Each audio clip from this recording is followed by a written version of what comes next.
The Trump administration says it will use emergency funds to help keep the SNAP food assistance program running. The White House says the $4.5 billion will only cover about half of the 42 million Americans who rely on SNAP to put food on the table.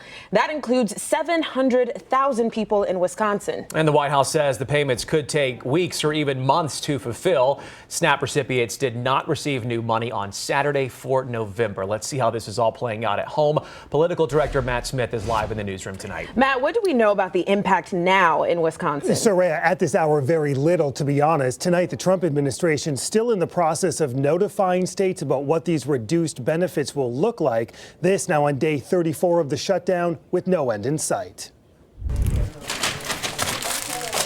Tonight, the growing uncertainty and major unknowns in Wisconsin. Our pantry has increased probably about 50%. Just hours after the Trump administration said it would partially fund food assistance in November.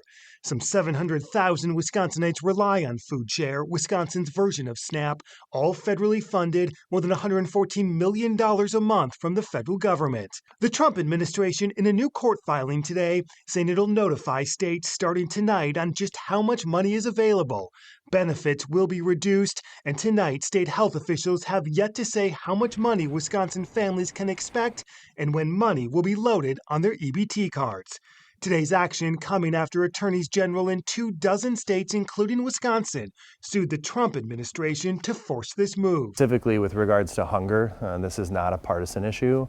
For the past week, we've highlighted the growing frustration, and it continues tonight as Democrats and Republicans refuse to budge. Bipartisan spending bill requires Republicans to sit down with Democrats. I'm not going to be held hostage to these folks. So open up the government and then we'll sit down, we'll talk about anything.